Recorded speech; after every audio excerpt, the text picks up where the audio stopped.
Amritsar bio वाला online class में आज आपका फिर से स्वागत है।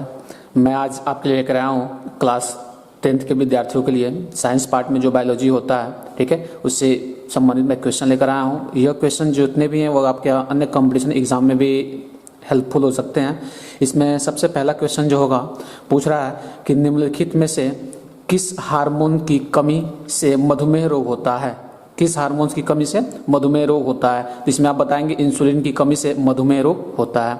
अगला क्वेश्चन दे रहा है दूसरा, मेंडल के एकल संकरण क्रॉस में, यानी कि मेंडल जो एक गुण संकरण प्रयोग किए थे उसमें से पौधे का अनुपात क्या था, तो आप बताएंगे 3:1 का अनुपात था, ठीक है। इसमें होता है जीनोटाइप और फिनोटाइप, तो फिनोटाइप 3:1 था और जीनोटाइप 1:2:1 था। तो इसमें से कोई अनुपात कहीं दिया नहीं है या फिर कोई जीनोटाइप फिनोटाइप नहीं दिया हुआ है, तो इसके लिए आप क्या करेंगे 3:1 का अनुपात ट्रिक करेंगे। आगे चलते हैं, आगे दिया हुआ है, पूछ रहा है कि केवल जल में घुलनशील विटामिन है, यानी कि कौन सा विटामिन सिर्फ जल में घुलता है, तो विटामिन बी क्या होता है, जल में घुलता है, ठीक है। इसके अगले क्वेश्चन है, अगले क्वेश्चन पे आते हैं। वो पूछ रहा है आपसे कि निम्नलिखित में से कौन सी ग्रंथि केवल नर में पाई जाती है, यानी कौन सी ग्रंथि ऐसी जो केवल नर में पाई जाती है, ठीक है। तो बताएंगे केवल नर में पाई जाने वाली ग्रंथि का नाम क्या है, प्रोस्टेट ग्रंथि है, ठीक है। इसके अतिरिक्त कुछ और क्वेश्चन दिए रहेंगे, यहाँ तक आ जाते हैं, नर में पाई जाने वाली ग्रंथि का नाम हो जाता है, ठीक है। अब आपसे आगे पूछे जाएंगे कि मनुष्य के शुक्राणु में ऑटोसोम्स की संख्या क्या होती है। ऑटोसोम्स का मतलब होता है वे गुणसूत्र जो स्त्री और पुरुष में समान रहते हैं। तो 22 जोड़ा तक क्या होते हैं, स्त्री और पुरुष में गुणसूत्र समान होते हैं, उसी को हम क्या बोलते हैं, ऑटोसोम्स बोलते हैं। आगे है क्वेश्चन आपका, द्विनिषेचन पाया जाता है, ठीक है। द्विनिषेचन आवृत बीजी पौधों में पाया जाता है, जिन बीजों के ऊपर क्या होता है, आवृत होता है, कवर होता है, उसको आवृत बीजी पौधा बोलते हैं, उसमें क्या होता है, द्विनिषेचन पाया जाता है। आगे यहाँ तक ऑब्जेक्टिव क्वेश्चन आपके खत्म हो जाते हैं। आगे क्वेश्चन आपसे पूछा जाता है समजात अंगों का, समजात तथा समरूप अंगों का उदाहरण सहित समझाइए, यानी समजात अंग क्या होते हैं और समरूप अंग क्या होते हैं, ठीक है। तो बताएंगे ऐसे अंग जो रचना और उत्पत्ति में समान, जिसकी रचना और उत्पत्ति समान होती है परंतु उसके कार्य क्या होते हैं, कार्य भिन्न होते हैं, उसको हम क्या बोलते हैं, समजात अंग कहते हैं। जैसे घोड़े का अगला पैर और मनुष्य में जो अगला जो हाथ है, तो हाथ मनुष्य का क्या करता है जी, कार्य करता है, मनुष्य का हाथ पकड़ने में कार्य करता है और घोड़े का अगला पैर क्या करता है, दौड़ने में सहायता करता है, ठीक है ना। तो समजात अंग वे अंग हैं जो रचना और उत्पत्ति में समान हो परंतु क्या होते हैं, कार्य में भिन्न होते हैं, ठीक है। जैसे घोड़े का अगला पैर और मनुष्य का हाथ, ठीक है। आगे देखिए समरूप अंग, समरूप अंग क्या होते हैं, वे अंग जो समान कार्य करते हैं, वे अंग जो समान कार्य करते हैं तथा देखने में भी समान होते हैं। वो देखने में भी आपको एक जैसे ही लगेंगे, लेकिन जो उनकी उत्पत्ति हुई है, जो उनकी भ्रूणी उत्पत्ति हुई है वह क्या होती है, भिन्न होती है। भ्रूणी उत्पत्ति क्या होती है, भिन्न होती है, उसको हम क्या बोलते हैं, समरूप अंग बोलते हैं। आप फिर से बता दूं, वे अंग जो समान कार्य करते हो, देखने में एक जैसे हो, लेकिन उनकी उत्पत्ति क्या हुई हो, अलग हुई हो, भिन्न हुई हो, उसको हम क्या बोलते हैं, समरूप अंग कहते हैं। जैसे कि कीट के पंख हैं, पक्षी के पंख हैं, देखने में एक जैसे लगेंगे लेकिन इनकी उत्पत्ति क्या होती है, अलग अलग होती है, ठीक है। अब अगला क्वेश्चन कहता है, ये भी इंपॉर्टेंट क्वेश्चन है, क्वेश्चन है आपका, बोल रहा है कि पोषण को परिभाषित कीजिए, पोषण को परिभाषित कीजिए तथा मृतोपजीवी किसे कहते हैं, मृतजीवी किसे कहते हैं, ठीक है। तो इसमें सबसे पहले आप बताएंगे पोषण क्या है, तो बताएंगे पोषण वह प्रक्रिया है जिसमें भोजन प्राप्त किया जाता है। पोषण वह प्रक्रिया है जिसमें क्या किया, भोजन प्राप्त किया जाता है। पोषण से हमें ऊर्जा मिलती है जिससे हमारे शरीर की वृद्धि होती है, नए अंगों का निर्माण होता है और उसके साथ साथ क्या होते हैं, जो टूटे हुए अंग होते हैं उन अंगों की क्या होती है, वृद्धि होती है, मरम्मत होती है, उसे हम पोषण कह सकते हैं। अर्थात यह कह सकते हैं पोषण वह प्रक्रिया है जिससे हमको क्या मिलती है, ऊर्जा मिलती है, उस ऊर्जा से हमारे शरीर में नए अंगों का विकास होता है और टूट फूट की मरम्मत होती है। जी हाँ दोस्तों, यहाँ तक समझ में आ रहा होगा। अब आगे चलते हैं, आगे दिया हुआ है मृतोपजीवी, यानी कि मृतोपजीवी क्या होते हैं, ठीक है। तो मृतोपजीवी वे होते हैं जो अपना भोजन सड़े गले पदार्थों से लेते हैं, उससे हम क्या बोलते हैं, मृतोपजीवी कहते हैं, ठीक है। यहाँ तक तो आपको समझ में आया। जैसे क्या होता है मृतोपजीवी में, क्या होता है, एगैरिकस, एगैरिकस मृतोपजीवी का उदाहरण होता है जी। अब इसके बाद हम आते हैं दोस्तों, आपका अगला क्वेश्चन दिया हुआ है कि प्रकाश संश्लेषण की क्रिया क्या है, ठीक है। क्वेश्चन दिया हुआ है प्रकाश संश्लेषण किसे कहते हैं, इस क्रिया की रासायनिक समीकरण दीजिए। यह भी इंपॉर्टेंट क्वेश्चन है बोर्ड के परीक्षार्थियों के लिए। तो आप बताएंगे प्रकाश संश्लेषण क्या होता है, तो बताएंगे जो हरे पौधे होते हैं सूर्य की प्रकाश की उपस्थिति तथा वायु से क्या लेते हैं, कार्बन डाइऑक्साइड, मृदा से क्या लेते हैं, जल लेते हैं, मृदा से जल लेते हैं और क्लोरोफिल की सहायता से अपना भोजन बनाते हैं और ऑक्सीजन और जल बिंदु क्या करते हैं, मुक्त करते हैं। इस प्रक्रिया को हम क्या बोलते हैं, प्रकाश संश्लेषण कहते हैं। फिर से एक बार बता दूं, हरे पौधे क्या करते हैं, सूर्य के प्रकाश की उपस्थिति में वायु से कार्बन डाइऑक्साइड तथा मृदा से जल लेकर क्लोरोफिल की सहायता से अपना भोजन बनाते हैं और ऑक्सीजन और जल बिंदु मुक्त करते हैं। इस प्रक्रिया को हम क्या बोलते हैं, प्रकाश संश्लेषण कहते हैं। प्रकाश संश्लेषण का पूछ रहा है रासायनिक समीकरण दीजिए, तो समीकरण देंगे आप, यहाँ कार्बन डाइऑक्साइड है, यहाँ जल है, किसकी उपस्थिति है, क्लोरोफिल की उपस्थिति में सूर्य के प्रकाश की सहायता से अपना ग्लूकोज बनाते हैं। ग्लूकोज के बाद क्या करते हैं, जल बिंदु मुक्त करते हैं और आप जानते हैं कि पौधे ऑक्सीजन देते हैं। तो यहाँ तक यह मोस्ट इंपॉर्टेंट क्वेश्चन यह है, प्रकाश संश्लेषण। आगे आपसे क्वेश्चन पूछा जाएगा, श्वसन को परिभाषित कीजिए। ठीक है, श्वसन को परिभाषित कीजिए, यानी श्वसन क्या होता है। तो श्वसन में दोस्तों बता दूं आपको कि श्वसन पौधे भी करते हैं और जंतु भी करते हैं। तो पौधे और जंतुओं में क्या होता है कि दोनों एक ही प्रोसेस करते हैं, वायुमंडल से ऑक्सीजन लेना, जो हम वायुमंडल से ऑक्सीजन लेते हैं तथा क्या करते हैं, कार्बन डाइऑक्साइड छोड़ने की प्रक्रिया को हम क्या बोलते हैं जी, श्वसन कहते हैं। ठीक है, जैसे मनुष्य है तो मनुष्य क्या करता है, ऑक्सीजन लेता है और कार्बन डाइऑक्साइड छोड़ता है। पौधे भी रात को यही कार्य करते हैं जी। रात के समय में पौधे क्या करते हैं, वायुमंडल से ऑक्सीजन लेते हैं, जो उनके अंदर ग्लूकोज होता है उसको तोड़कर एनर्जी बनाते हैं। ठीक है, तो वो भी क्या करते हैं, कार्बन डाइऑक्साइड ही छोड़ने की प्रक्रिया करते हैं। तो मनुष्यों में क्या होता है, फेफड़ा के द्वारा यह होता है श्वसन की क्रिया, और पौधों में क्या होता है, रंध्र के द्वारा। रंध्र को इंग्लिश में बोलते हैं स्टोमेटा। इससे क्या होता है, गैसीय विनिमय होते रहते हैं। ठीक है, अगला क्वेश्चन आपसे पूछ रहा है, ऑक्सीजन तथा अक्षीय तथा अनाक्षीय श्वसन में अंतर बताइए। ठीक है, तो अक्षीय और अनाक्षीय श्वसन में क्या अंतर होता है, ये आपको मैं बता दूं। अक्षीय श्वसन क्या होता है, यह ऑक्सीजन की उपस्थिति में होता है जी। अक्षीय श्वसन क्या होता है, ऑक्सीजन की उपस्थिति में होता है, और अनाक्षीय श्वसन क्या होता है, कार्बन डाइऑक्साइड की उपस्थिति में होता है। दूसरा अंतर है अक्षीय श्वसन, बोल रहा है इसमें भोजन का ऑक्सीकरण होता है और इसमें क्या होता है, भोजन का ऑक्सीकरण नहीं होता है। ठीक है, अब क्या पूछ रहा है अक्षीय श्वसन में, अक्षीय श्वसन बताएंगे कि इसके अंत में CO2 तथा ऊष्मा बनती है। इसमें अनाक्षी बताएंगे इसके अंत में लैक्टिक अम्ल तथा CO2 बनता है। ठीक है, तो ये आपका हो जाता है अक्षीय तथा अनाक्षीय श्वसन में अंतर। आप दोस्तों स्क्रीनशॉट भी ले सकते हैं मेरे वीडियो का। ठीक है, अब इसके आगे चलते हैं। अगला क्वेश्चन दे रहा है कि मानव में लिंग निर्धारण। मानव में लिंग निर्धारण क्या होता है, तो लिंग निर्धारण अंदर में क्या होता है, XY होता है और मादा में क्या होता है, XX होता है। तो इसको मैं रेखा चित्र के माध्यम से मिलाया हूँ, यह X है, इस X से मिलेगा तो XX हो जाएगा, फिर इस X को इस X से मिलाइए तो XX हो जाएगा। ठीक है, अब इस Y को इस X से मिलाइए तो XY होगा, इस Y को इस X से मिलाएंगे तो XY हो जाएगा। कई लोग क्या करते हैं, पहले मादा को आगे कर देते हैं, नर को बाद में कर देते हैं, तो वही प्रक्रिया सेम हो जाएगी। यहाँ पे हो जाएगा XY, फिर यहाँ हो जाएगा XY, ऐसे भी करके चलते हैं। तो आप ऐसे ही बनाएंगे तभी सही माना जाएगा, आप अपने अनुसार भी बना सकते हैं। मानव में लिंग निर्धारण की प्रक्रिया है। ठीक है, आगे क्वेश्चन पूछता है कि मेंडल के आनुवांशिक नियम, यानी मेंडल के जो आनुवांशिकता का नियम है वो कौन कौन से हैं। तो मेंडल का आनुवांशिकता का नियम क्या है, पहला है प्रभाविता का नियम।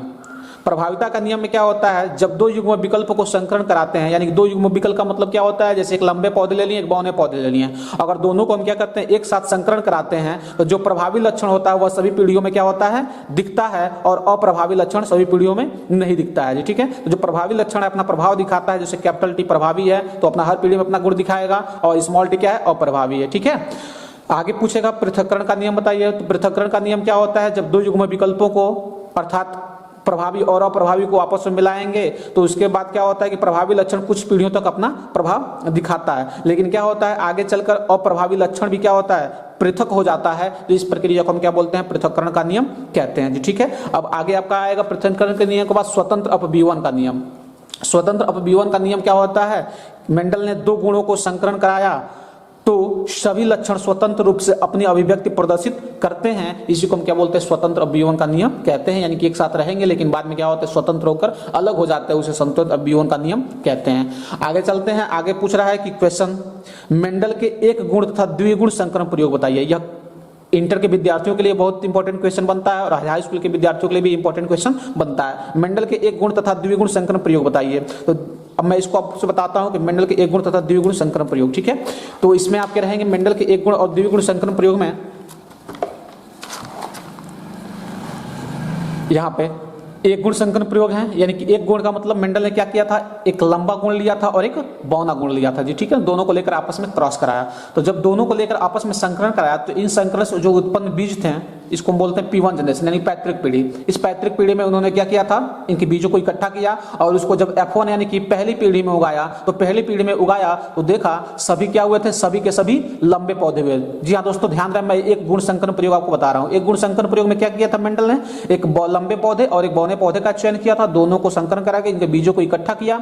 इन बीजों को क्या किया, F1 जनरेशन में जब बोया तो सभी के सभी क्या हुए थे, लंबे पौधे उत्पन्न हुए थे। अब इनके संकरण के बाद इनके बीजों को इकट्ठा किया और इनको बीजों को क्या इकट्ठा करके F2 पीढ़ी में जब बोया तो F2 पीढ़ी में क्या देखा इन्होंने, इनके युग्मकों के बीच जब संकरण कराया तो देखा कि एक लंबा शुद्ध लंबा, एक अशुद्ध लंबा, एक अशुद्ध लंबा और एक बौना पौधा यहाँ पे उत्पन्न हुआ। अर्थात इन्होंने ये संबंध बताया कि 3 लंबे पौधे उत्पन्न हुए, यहाँ देख सकते हैं 3 लंबे पौधे उत्पन्न हुए, तो इन्होंने 3 यहाँ पे दिखाया और एक शुद्ध बौना था, इसलिए यहाँ पे 1 हो गया। तो एक गुण संकरण प्रयोग का फिनोटाइप अनुपात क्या होता है, 3 संबंधे 1 का होता है, और एक गुण संकरण प्रयोग जीनोटाइप अनुपात क्या होता है, 1 संबंधे 2 संबंधे 1 होता है। तो जी हाँ, यह था एक गुण संकरण प्रयोग। मैं आपको बताना चल रहा हूँ द्विगुण संकरण प्रयोग। द्विगुण संकरण प्रयोग में क्या किया था, मेंडल ने एक गोल और पीले बीज लिए थे, गोल और पीले बीज लिए थे और एक हरा और झुर्रीदार बीज लिया था जी, ठीक है। दोनों के बीच में संकरण कराया, संकरण कराने के बाद इनके युग्मकों को लिया और इनके युग्मकों को जब F1 पीढ़ी में देखा तो F1 पीढ़ी में क्या हो रहा है, सभी के सभी गोल और पीले बीज बने थे, सभी के सभी क्या बने थे, गोल और पीले बीज बने थे। फिर इन बीजों को इकट्ठा करके इनको F2 पीढ़ी में बोया, तो F2 पीढ़ी में जब इनको उगाया तो देखा F2 पीढ़ी में इनका फिनोटाइप का अनुपात क्या था, 9 पीले गोल बीज बने थे, 9 पीले गोल बीज बने थे, 3 गोल हरे झुर्रीदार बीज बने थे, 3 हरे गोल झुर्रीदार बीज बने थे, 3 झुर्रीदार व पीले बीज बने थे। यहाँ एक क्या था, झुर्रीदार व हरा बना था, ठीक है। तो इनका संबंध क्या हो जाएगा, 9 संबंधे 3 संबंधे 3 संबंधे 1 का अनुपात द्विगुण संकरण प्रयोग में इनका था, ठीक है। तो इनका यह अनुपात हो जाता है। आगे मैं चलता हूँ, कुछ और आपके लिए इंपॉर्टेंट क्वेश्चन है। जैसे कि अगला क्वेश्चन क्या हो जाएगा कि मनुष्य के पाचन तंत्र का वर्णन कीजिए, ठीक है। तो यहाँ पे देखिए, मनुष्य के पाचन तंत्र का वर्णन करना है आपको, ठीक है। तो मनुष्य के पाचन तंत्र का वर्णन करिए, या फिर क्या करना है, मनुष्य के पाचन तंत्र का आपको क्या करना है, नामांकित चित्र बनाना है, ठीक है। तो नामांकित चित्र आप क्या करेंगे, नामांकित चित्र देंगे, ठीक है। तो ये तो सब जानते हैं, मैं आपको बना के दिखा दूं, ठीक है। यहाँ पे क्या होता है, आगे से मुख गुहा आती है, मुख गुहा के बाद यहाँ स्टमच होता है, स्टमच के बाद क्या होता है, यहाँ ग्रहणी होती है, ग्रहणी के बाद यहाँ पे पैंक्रियाज होता है जिसको अग्न्याशय बोलते हैं। यहाँ से क्या होगा कि आपका ये जो संरचना है यह बड़ी आंत की हो जाती है, संरचना ये बड़ी आंत की संरचना हो जाती है, ठीक है।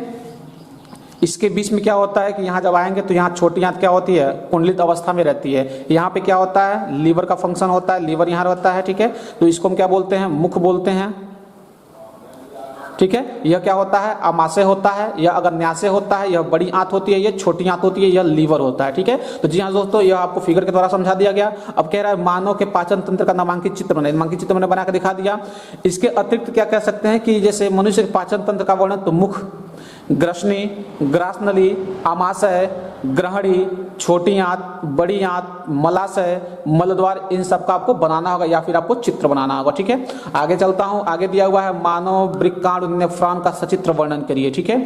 तो देखिए, मैं आपके सामने लेकर आया हूं वृक्काणु का, इसमें देख सकते हैं फिगर स्पष्टता आपको दिखाया जा रहा है, ठीक है। इस फिगर का आप स्क्रीनशॉट ले सकते हैं, इस फिगर में आपको सब कुछ दिखाया जा रहा है, ठीक है। यह मानव वृक्काणु की संरचना है जी, ठीक है। इसमें देखिए दिया है ट्यूबुलर पार्ट ऑफ नेफ्रॉन, ये नेफ्रॉन का पार्ट है, ठीक है। यहाँ पे ब्रांच ऑफ रीनल आर्टरी जो होती है, यहाँ ब्रांच ऑफ वेन का होता है, ठीक है। इस फिगर का आप स्क्रीनशॉट ले लेंगे, ठीक है। ये आपको आगे दिखाया है पुष्प की संरचना, ठीक है। यह सबसे ज्यादा इंपॉर्टेंट होता है दोस्तों, पुष्प की संरचना या परागण। अब परागण आपसे बता दें तो परागण बताएंगे 2 प्रकार के होते हैं, एक स्वपरागण और एक परपरागण। स्वपरागण में क्या होता है, खुद के पुष्प जब खुद के परागकोश से निकलकर खुद के वर्तिकाग्र में चले जाते हैं तो वो स्वपरागण होता है। अगर वही परागकोश से परागकण निकलकर किसी दूसरे पुष्प के वर्तिकाग्र में जाते हैं तो परपरागण होता है। परपरागण में क्या आप बताएंगे, कीट परागण, पक्षी परागण, वायु परागण, जल परागण, यह सब परागण होते हैं जी, ठीक है। आपको मैं दिखाऊं पुष्प की संरचना। पुष्प की संरचना बहुत ज्यादा इंपॉर्टेंट होता है कक्षा 10 के विद्यार्थियों के लिए और इंटर के विद्यार्थियों के लिए, ठीक है। तो इसमें आप देख सकते हैं यहाँ पे पुष्प की संरचना है। पुष्प की संरचना में आप बताएंगे, देखिए पुष्प के पूछता है तो पुष्प बताएंगे 4 चक्र होते हैं, एक दलपुंज, वाह्य दलपुंज, पुंकेसर, स्त्री केसर, यानी कि कोरोला, काइलेक्स, एंड्रोसियम, जाइनोसियम। ठीक है, तो यह आपसे पुष्प के चक्र 4 हो जाएंगे और यहाँ पे पुष्प की स्पष्ट संरचना आपको दिखाया जा रहा है। इसमें नीचे क्या होता है, वाह्य दलपुंज जो हरे हरे होते हैं, पुष्प को सादे रखते हैं। इसके ऊपर क्या होता है कि यह जो पुष्प आप जिसको फूल बोलते हो, यह फूल क्या होता है, इसको दलपुंज कहते हैं। ठीक है, दलपुंज के बाद आपका आता है यहाँ पे जो एंटीना टाइप्स आप देख रहे हैं, इसको हम क्या बोलते हैं, पुतंतु बोलते हैं। पुतंतु को इंग्लिश में फिलामेंट बोलते हैं। इसके ऊपर जो फूला हुआ भाग होता है उसको हम परागकोश बोलते हैं। ठीक है, अब आते हैं अगला स्त्री वाले पार्ट पर, इसको स्त्री केसर कहते हैं यहाँ से लेकर यहाँ तक। इसके ऊपर क्या होता है, वर्तिकाग्र होता है। बीच में जो एंटीना देख रहे हैं इसको वर्तिका कहते हैं। नीचे फूला हुआ भाग होता है उसको हम क्या बोलते हैं, अंडाशय बोलते हैं। और इसके अंदर जो संरचना आप देख रहे हैं इसको हम बीजांड बोलते हैं। तो यह पुष्प की संरचना है, इसका भी आप स्क्रीनशॉट ले सकते हैं। ठीक है, अब आगे आपसे क्वेश्चन पूछ रहा है पादप हार्मोन क्या होते हैं, तो पादप हार्मोन के बारे में आप बताएंगे। पादप हार्मोन ऑक्सिन, साइटोकाइनिन, एब्सिसिक अम्ल, जिब्रेलिन, ये सब क्या होते हैं, पादप हार्मोन होते हैं। ठीक है, ये पौधों में वृद्धि भी करते हैं और वृद्धि को रोकते भी हैं। ठीक है, और ये फल को पकाने में सहायता करता है। आगे क्वेश्चन आपसे पूछ रहा है कि जैव विकास या उत्परिवर्तन किसे कहते हैं, तो जैव विकास क्या होता है आपको बताना है।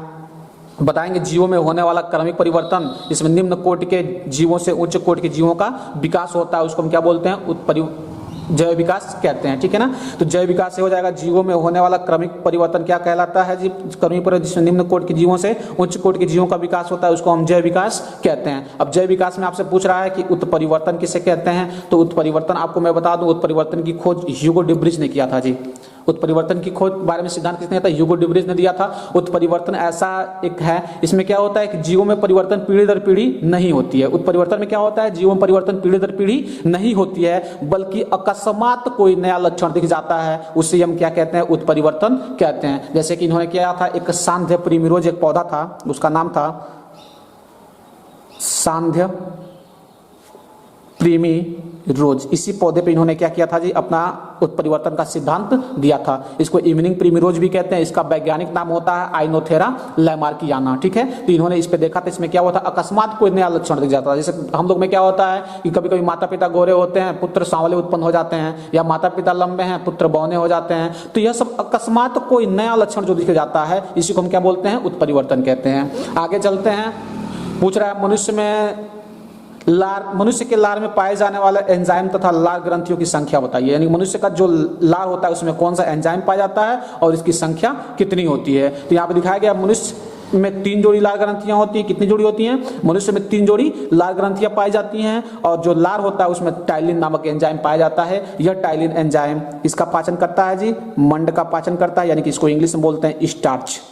ठीक है, ये इसका पाचन करता है। आगे चलते हैं, क्वेश्चन पूछेगा आपसे परिवार नियोजन पर टिप्पणी लिखिए। यानी परिवार नियोजन भारत में कब लाया गया था जी, भारत में परिवार नियोजन 1952 में प्रारंभ किया गया था। इसके अंतर्गत आप बताएंगे कि परिवार नियोजन के अंतर्गत बताया गया था कि जनसंख्या को कैसे कंट्रोल किया जाए। हम दो हमारे दो का नारा दिया गया था पूरे विश्व में जनसंख्या कंट्रोल के लिए, यह नियम लगाया गया था, लेकिन भारत में सबसे ज्यादा यह प्रभावी रहा। भारत में 1952 में परिवार नियोजन की योजना चली थी। तो आप दोस्तों इसको लिख सकते हैं, बहुत आसान शब्दों में लिख सकते हैं, जनसंख्या कैसे बढ़ती है। ठीक है, अब आगे है, पूछ रहा है क्वेश्चन मानव शुक्राणु की संरचना बताइए। ठीक है ना, तो जो मानव शुक्राणु की संरचना होती है, नर का जो शुक्राणु होता है उसके बारे में आपको बताना है। ठीक है, तो मैं यहाँ आपके लिए लेकर आया हूँ बहुत ही साफ और सुथरे, इसका आप स्क्रीनशॉट ले सकते हैं। क्या होता है कि जो मानव शुक्राणु होती है, इसमें क्या होते हैं कि एक अग्रपिंडक होता है, एक केंद्रक होता है, बीच में मध्य पार्ट होता है, इसको माइटोकांड्रिया कहते हैं, और पीछे पूंछ होता है। यह प्लाज्मा झिल्ली होती है, इसको प्लाज्मा मेम्ब्रेन कहते हैं। प्लाज्मा मेम्ब्रेन क्या करता है, इसके ऊपर एक झिल्ली सा ढका रहता है। आगे होता है अग्रपिंडक, यानी कि इसको एक्रोसोम बोलते हैं। यह एक्रोसोम